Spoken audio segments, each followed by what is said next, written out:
Sot për nevojët e shkollës speciale për nxënësit me probleme të folur dhe dëgjim në Terezë në Prizren, është dhuruar një donacion i rëndësishëm nga shkolla speciale Linden Park Shule e qytetit të Heilbronit nga Gjermania.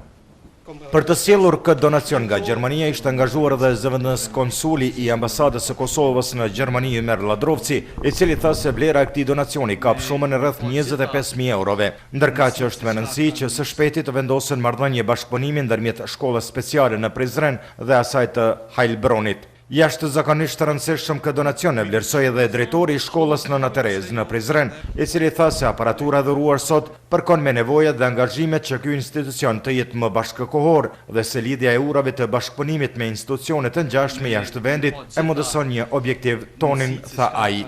Ky donacion ka qenë i programuar të shkojë diku në shtetin afrikan,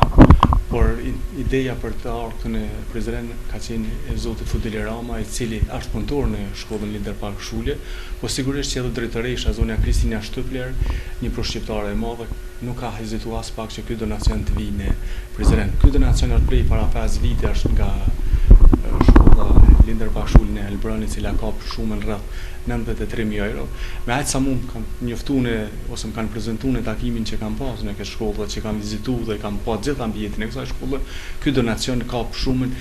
dikon rreth 25.000 euro, por nuk jam specialist, nuk e njoh lamin e teknikës, po me aq sa më ka thonë përgjegjësi i cili është përgjegjës për teknikën në shkollën Linden Park Shule, por edhe fjalë të drejtoreshës, ky donacion me gjitha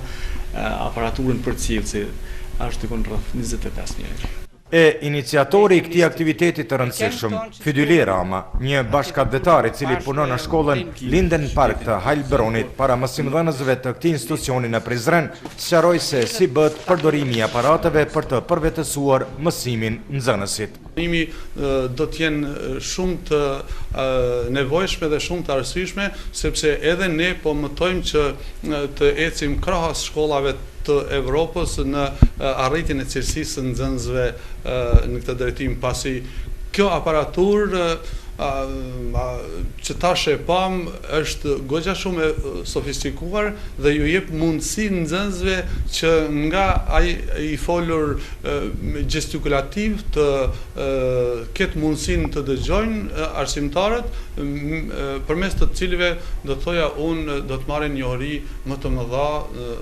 në lëndë të caktuara të cilat i mësojnë këta nxënës. Së shpejti pritet që drejtuesit e shkollës speciale në Terezë të bëjnë një vizitë në qytetin e Heilbronit të Gjermanisë për të takuar me drejtuesit e shkollës Linden Park Shule me të vetmin qëllim thëllimin e bashkëpunimit të mëtej. E çajm një apokalizmit apo të folni që fol ai mësuesi, ai ka një përqus, një mikrofon, edhe çdo fëmijë, çdo klasë individualisht duhet programohet, e ka pranuesin, edhe ka ajo çaja aparaturë lidhet tonë me këtë ndëgjuesin tash, edhe mësuesi apo fëmia e bën dëgjimin drejt për drejt, çka ka folur mësuesi, pa ndëgjuar zhurmën apo to fëmijë tjerë apo diçka, bëhet dëgjimi drejt për drejt nga ana e mikrofonit e deri në veshjen e fëmijës. Edhe ju dini më mision, kur një fëmijë dëgjon edhe mësohet me folë.